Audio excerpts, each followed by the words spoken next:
Suite à ma vidéo sur comment j'ai trouvé mon premier client, j'ai reçu un message d'une personne qui m'a demandé quel était mon processus de montage vidéo que j'utilisais avec mes clients. Donc c'est ce que je vais faire dans cette vidéo, je vais vous partager mon processus qui s'est avéré au bout des 4 années de montage vidéo être le plus efficace possible. Il se décompose en 3 étapes, vous pouvez évidemment le reprendre pour vos projets clients. La première étape, ça va être déjà de récupérer les fichiers. Donc pour ça, on utilise Dropbox avec mon client, mais vous pouvez aussi utiliser Google Drive, WeTransfer, etc. L'important, c'est vraiment que les fichiers soient récupérables assez facilement, donc Dropbox, ça peut faire l'affaire. Ensuite, je télécharge les fichiers, et à ce moment-là, je vais commencer une phase d'analyse, c'est-à-dire que je vais analyser ce qu'aime regarder l'audience de mon client. Donc pour ça, il y a plusieurs moyens de le faire. Vous pouvez aller regarder directement dans les commentaires des vidéos du client pour qui vous allez monter la vidéo, ou alors, si vous pouvez plus facilement communiquer et que vous avez des liens avec votre client, potentiellement, vous pouvez lui demander d'avoir accès à son YouTube Studio. Moi, c'est le cas. Et donc, ça me permet d'avoir des données encore plus précises avec justement les chaînes qui sont regardées par l'audience et ce que l'audience regarde dans les 7 derniers jours. En fait, ça va me permettre de comprendre exactement ce que l'audience a l'habitude de voir, quel type de montage, quel type de vidéo elle regarde. Et moi, ça va m'inspirer ensuite pour le type de montage que je vais faire. Si l'audience a l'habitude de regarder des vidéos storytelling, ce qui est le cas ici pour Marketing Mania, ou l'audience a l'habitude de regarder des vidéos de Léo Duff, de Micode, etc., je vais aller regarder ce que font justement ces youtubeurs-là, analyser leurs vidéos, analyser leur montage, et essayer de m'inspirer pour que le viewer qui va regarder une vidéo Marketing Mania va vraiment rester dans l'écosystème visuel, entre guillemets, et donc il va regarder un type de contenu qui lui plaît, et donc il va regarder plus longtemps, et donc le client va être satisfait. Donc c'est une phase qui est souvent délaissée, où justement dès qu'on récupère les fichiers, on se lance à l'assaut du montage sans savoir vraiment comment faire, alors qu'en amont, si on a fait cette phase d'analyse, on va pouvoir gagner énormément de temps au montage, parce qu'on sait déjà dans quelle direction est-ce qu'on va aller lors du montage. Ensuite, on va passer à la seconde étape, forcément on va devoir y avoir droit, c'est le montage de la vidéo. Donc ce que je voulais vous montrer aussi, c'est que moi, les vidéos sont scriptées. Donc je m'appuie en fait à chaque fois sur un script qui est aussi du coup annoté de commentaires. Donc là on peut les voir sur le côté. Ça me permet en fait de récupérer des b-rolls ou d'avoir des indications à suivre pour le montage. Donc ça c'est encore un autre élément que vous pouvez mettre en place quand vous allez monter pour vos clients, c'est justement de lui demander, s'il scripte ses vidéos, de faire des annotations des idées qu'il a en tête pour voir au montage, des illustrations qu'il pense mettre, et en fait ça vous permet, de gagner du temps lors du montage puisque vous saurez exactement quoi mettre à l'écran, et aussi de satisfaire votre client, puisque lui, au moment où il écrit la vidéo, il a peut-être des visions de choses qu'il aimerait voir au montage, et là il vous les partage, plutôt que vous les dire et que ce soit flou au moment du brief de la vidéo.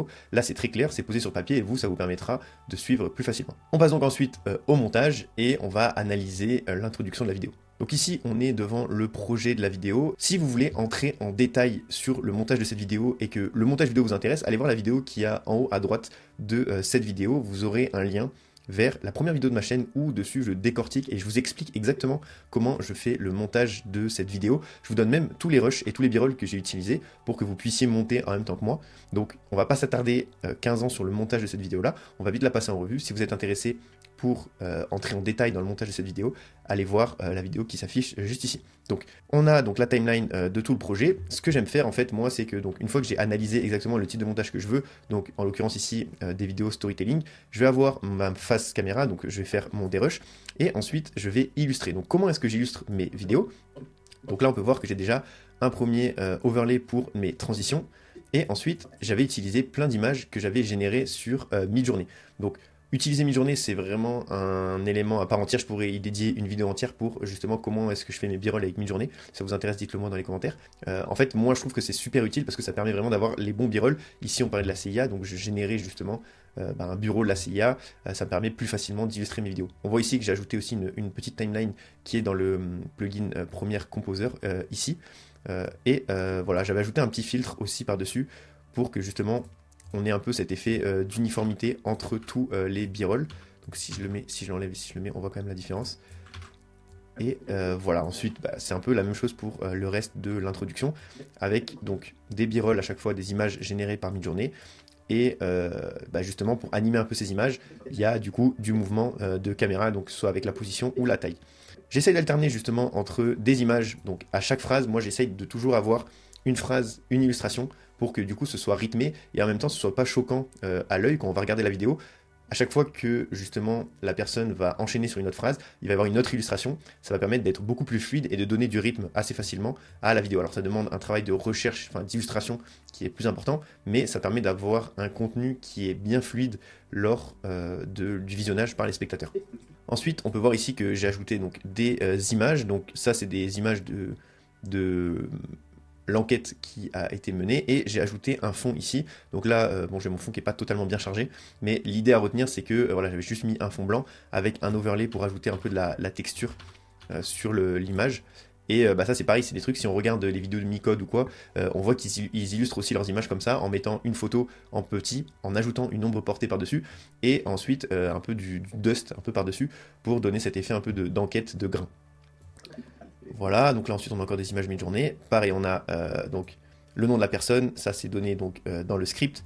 Pareil, je garde le même fond, et ensuite j'ai des images d'articles par-dessus. Donc quand il est dit que la presse s'en empare, bah forcément, ce qui me vient à l'idée, c'est de mettre des images de journaux. Donc là, bah, pareil, c'est des recherches sur Google Images. Et ensuite, je les ai disposées un peu partout sur l'image pour montrer une accumulation de choses. J'en profite, puisqu'on parle de ça, j'ai ajouté au moment où il y a une accumulation de choses, plein de petits clics. Ça permet d'accentuer plus l'action et le message qu'on veut faire passer, qui est donc une accumulation de choses. Donc j'ai mis plein de petits clics à cet endroit-là. Les sound design, c'est vraiment quelque chose de super important. Ce que j'aime faire, c'est vraiment m'y consacrer à 100% une fois que j'ai mis tous mes b-rolls. Donc ce que je fais, c'est que je décompose à chaque fois le montage de l'introduction, la première partie, deuxième partie, troisième partie, dans le cas de vidéos scriptées. Et ce que je fais, c'est que donc je commence mon dérush.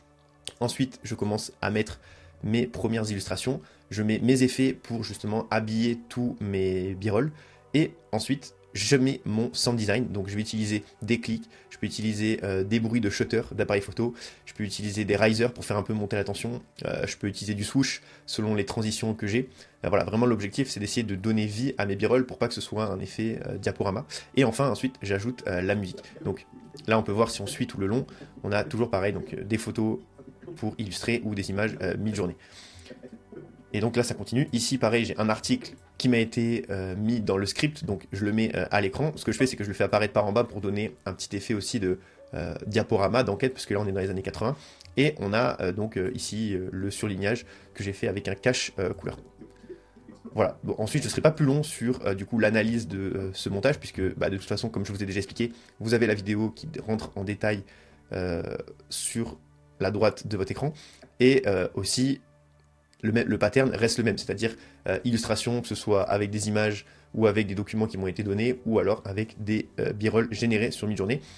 Le dernier point à retenir du montage des vidéos, c'est la musique. Donc ce que j'essaye de faire, c'est que une fois que j'ai fini ma partie, donc que ce soit intro, partie 1, partie 2, que j'ai fait mon dérush, que j'ai ajouté mes b-rolls, que j'ai ajouté mes effets, mes transitions, mon sound design, ensuite je passe à la musique. L'idée c'est vraiment d'essayer de trouver la musique qui correspond bien au mood de la vidéo et de la partie encore plus généralement. C'est un travail qui est assez long, mais c'est un travail qui est super important parce qu'en fonction de la musique que vous allez donner, ça peut vraiment passer votre vidéo du tout au tout, changer le mood de votre vidéo, donc c'est vraiment quelque chose d'important. Pour l'instant, moi j'utilise beaucoup Artlist ou Epidemic Sound, ça dépend un peu de ce que je recherche, mais Artlist fait vraiment pas mal le taf. J'ai ici la petite extension qui va bien, qui permet en fait de très vite rechercher le style de musique que j'ai envie.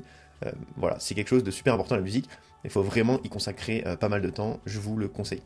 Une fois que ma vidéo est terminée, j'entame la troisième étape de mon processus et c'est l'étape de livraison. Donc une fois que j'ai fait mon montage, que j'ai exporté ma vidéo, ce que je vais faire, c'est que je vais l'uploader sur Vimeo. Vimeo, c'est quoi? C'est un service qui permet d'uploader des vidéos sur lequel on peut laisser des commentaires. Il y en a d'autres, moi je sais que j'aime bien travailler avec Vimeo, mais vous pouvez utiliser frame.io par exemple, qui marche très bien aussi. Le principe reste le même. L'objectif, c'est de simplifier les reviews à votre client. Il faut que dès qu'il clique sur un lien, il y ait la vidéo qui s'affiche et il puisse laisser ses commentaires. En fait, en ayant ce processus-là, lui, il va vous voir comme un professionnel, ça va lui simplifier la vie, et donc ce sera plus simple pour vous aussi, parce que du coup, vous pourrez voir directement les retours à faire, ça vous permettra de gagner du temps, et c'est vraiment quelque chose qui est louable par vos clients. Donc ce que je fais, c'est que j'upload la vidéo sur Vimeo, et ensuite je mets un message, donc que ce soit... Donc là, je tag les personnes qui sont concernées pour la vidéo, et je mets le lien. Le client a juste à venir, cliquer sur le lien, regarder la vidéo, faire ses retours. Ensuite, il me fait donc un petit message pour me dire qu'il a fait les retours, etc. Et je m'occupe de publier la vidéo. Ça, vous ne serez pas amenés tous à le faire, c'est vraiment en fonction de la relation que vous avez avec votre client, mais ça peut être quelque chose qui peut vous être demandé. Il y a aussi toute la partie packaging que vous pouvez gérer ou non, ça dépend de vos compétences, mais si vous êtes que sur la partie montage, voilà, le plus simple à retenir, c'est uploader votre vidéo sur un service qui permet d'héberger des vidéos et de faire des retours dessus, envoyez à votre client, faites les retours, renvoyez-lui quand la vidéo est prête, et ensuite ce sera à lui ou à vous de uploader la vidéo. Voilà pour le processus que j'utilise pour monter les vidéos de mes clients. Comme je vous le dis, vous pouvez exactement le répliquer. C'est un processus qui m'a permis d'être très professionnel auprès de mes clients, d'avoir de très bons retours et du coup de pouvoir facturer plus cher mes prestations, également d'être recommandé par mes clients à d'autres clients et donc d'attirer de nouvelles personnes avec moi pour qu'on travaille ensemble. Si le montage vidéo vous intéresse et que vous souhaitez vivre de cette activité en moins de 90 jours, cliquez sur cette vidéo, elle est sur ma chaîne YouTube où je vous montre le processus que j'ai utilisé pour apprendre très facilement le montage vidéo.